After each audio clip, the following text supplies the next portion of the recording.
మామిడికాయలు మంచిగా శుభ్రంగా కడిగేసి ఇలా ముక్కలు కొట్టించడానికి రైతు బజార్ తీసుకొచ్చాను. కడిగి చక్కగా తుడవాలన్నమాట.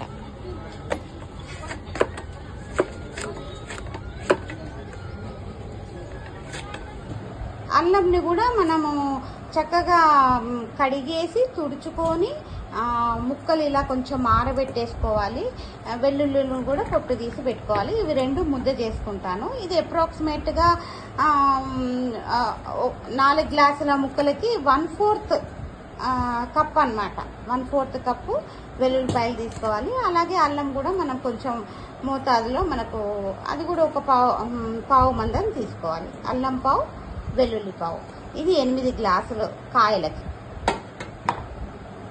హాయ్ ఫ్రెండ్స్, మీకు ఈరోజు తెలంగాణ స్టైల్లో మామిడికాయ తొక్కు ఎలా తయారు చేయాలో చూపిస్తాను.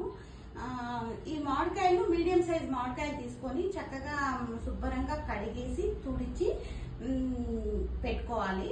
తర్వాత మార్కెట్కి తీసుకెళ్లి ఇలా కొట్టుకోవాలి. ఇదేంటంటే దానిలో ఉన్న జీడి తీసేసి ఇలా చిన్న చిన్న ముక్కలుగా, మరీ చిన్నవి మరీ పెద్దవి కాకుండా మీడియం సైజ్ ముక్కలు కొట్టించుకోవాలన్నమాట. కొట్టించుకున్న తర్వాత వీటిలోంచి జీడి తీసేసి మళ్ళీ ఒకసారి ఇలాంటి పాత బట్టతో తుడిచి శుభ్రంగా తుడిచి ఒక గిన్నెలో వేసుకోవాలి. ఇందులో దీనికి ఈరోజు మీకు ఎలా కొలతలు తీసుకుంటామో చెప్తాను. దీనికి కావాల్సిన పదార్థాలు ఏంటంటే కారము, ఉప్పు, ఆవపిండి, అల్లం వెల్లుల్లి పేస్ట్, అలాగే కొన్ని వెల్లుల్లిపాయలు, అలాగే పల్లి నూనె. దీనికి మేము పల్లి నూనె వాడుకుంటాము. మీరు నువ్వుల నూనె అయినా పల్లి నూనె అయినా వాడుకోవచ్చు. దీనికి సైజు ఈ గిన్నె కొలతలతో మీకు ఈరోజు పక్కా కొలతలతో చెప్తాను. ఈ గిన్నెకి ఇలాంటి నొక్కు ఉందన్నమాట. నొక్కులున్న గిన్నె కాకుండా స్ట్రైట్ గా ఉన్న గిన్నె తీసుకోవాలి.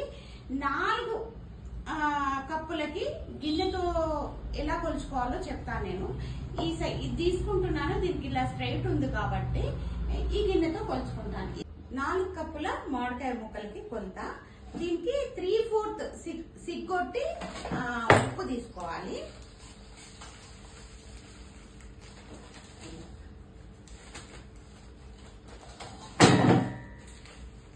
మీరు కళ్ళుప్పు తీసుకొని మిక్సీలో వేసుకున్నది తీసుకోవచ్చు, లేదా ఇలా మామూలుగా అయితే ఇది కొన్న ఉప్పు, ప్లెయిన్ సాల్ట్, ఇలా సిగ్గొట్టి ఉప్పు,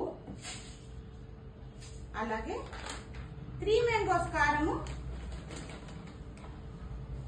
కూడా నిండుగా తీసుకోవాలి. కొంచెం 3 మ్యాంగోస్ కారము, అలాగే ఆవపిండి,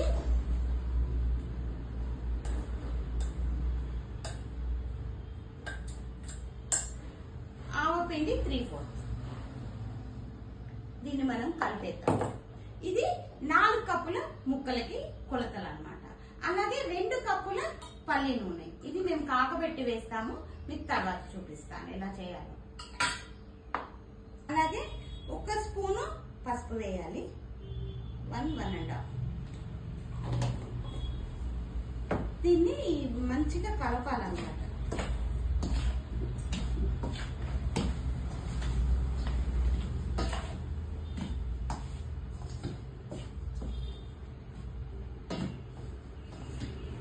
ముక్కలు మటుకు ఇలా నిండుగా తీసుకోవాలండి. ఈ 4 కప్పుల ముక్కలు ఇలా నిండుగా తీసుకోవాలన్నమాట. ఫుల్ తీసుకున్న వాటికి నేను మీకు కొలతలు చెప్పాను. ఇలా నిండుగా ముక్కలు తీసుకోవాలి.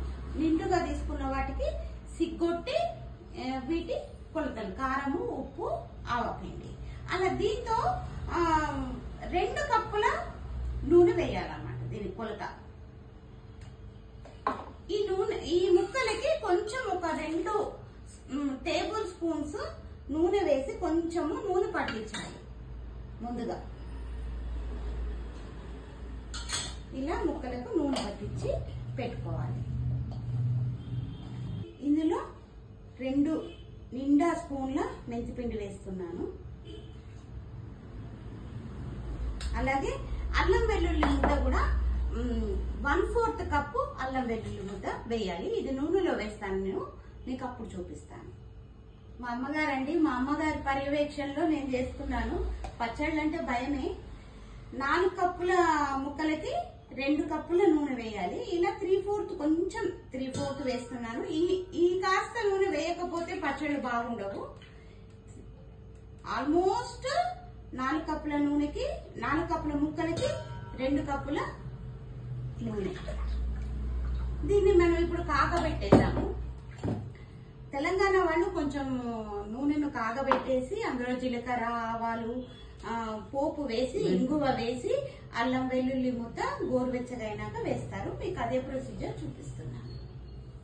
స్టవ్ మీద గిన్నె పెట్టుకొని ఇందులో నూనె వేసుకున్నానండి. ఇది బాగా వేడిగా అవ్వకూడదు, కొంచెము నార్మల్ వేడి టెంపరేచర్ వచ్చిన తర్వాత ఇందులో మనము పోపు పెట్టుకోవాలి. ఆవాలు 2 స్పూన్ల ఆవాలు, టేబుల్ స్పూన్స్, అలాగే ఒక 2 టీ స్పూన్స్ జీలకర్ర, అలాగే కొంచెం మెంతులు మరీ ఎక్కువ తీసుకోవద్దు, ఎందుకంటే ఆల్రెడీ మెంతిపిండి కూడా మనం వేసాం కదా. ఇందులో కొంచెం మెంతులు, అలాగే అల్లం వెల్లుల్లి ముద్ద గోరువెచ్చగా ఉన్నప్పుడు వేయాలి. పూర్తిగా చల్లారకూడదు, అలాగే బాగా వేడి మీద వేయకూడదు. ఇప్పుడు నూనె కాగుతుంది, మనం చూద్దాం.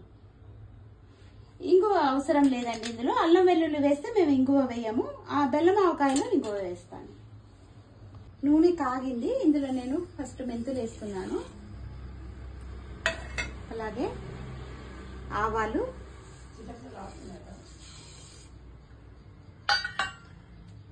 జీలకర్ర, ఇవన్నీ చిటపట్లాడాలి. ఇలా ఒకసారి కలిపి సిమ్లో కొంచెం చిటపట్లాడే వరకు ఉంచేద్దాం. మనం ఉంచేసి స్టవ్ ఆఫ్ చేసుకోవాలి. అల్లం వెల్లుల్లి ముద్ద మటుకు గోరువెచ్చగా ఉన్నప్పుడు వేయాలి, ఇలా వేడి నూనెలో వేయకూడదు. ఆవాలు, జీలకర్ర చిటపట్లాడాయి. ఇప్పుడు నేను స్టవ్ ఆఫ్ చేశాను. స్టవ్ ఆఫ్ చేసిన తర్వాత ఈ నూనె గోరువెచ్చగా ఉన్నప్పుడు ఈ అల్లం వెల్లుల్లి ముద్ద అందులో వేస్తాను. నూనె గోరువెచ్చగా ఉంది. ఇప్పుడు ఇందులో నేను ఈ అల్లం వెల్లుల్లి ముద్ద వేస్తున్నాను. ఇది మసాలా మామిడికాయ ఆవ అన్నమాట. గోరువెచ్చగా ఉన్నప్పుడు ఈ ముద్ద వేసి కలిపి పెట్టుకోవాలి. ఈ నూనె ఇప్పుడు మొత్తం చల్లారిన తర్వాత మనము కారంలో కలుపుతాం.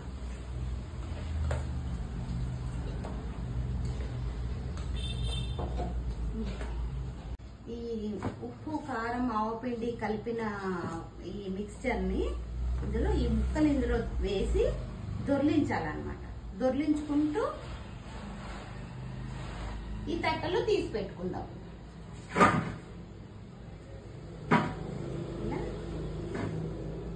ఆల్రెడీ నూనె కలిపిన ముక్కలు కదా, ఇలా నూనె కలిపిన ముక్కలు ఉంటే తొందరగా మెత్తబడదు అన్నమాట. ఇలా తీసి పెట్టాలి. ఇలా ముక్కలన్నీ ఇందులో వేసుకుంటూ ఇలా దొర్లించుకొని ముక్కకంతా ఈ కారం పట్టేటట్టు చూసుకొని ఇంకో గిన్నెలో తీసి పెట్టుకోవాలి. నూనె మొత్తం చల్లారిపోయింది. ఈ నూనెను నేను ఇందులో పోసేస్తున్నా. బాగా ఎక్కువైపోయినాయి ముక్కలు, అందుకే రెండిట్లలో కలిపి వేసేస్తున్నాను.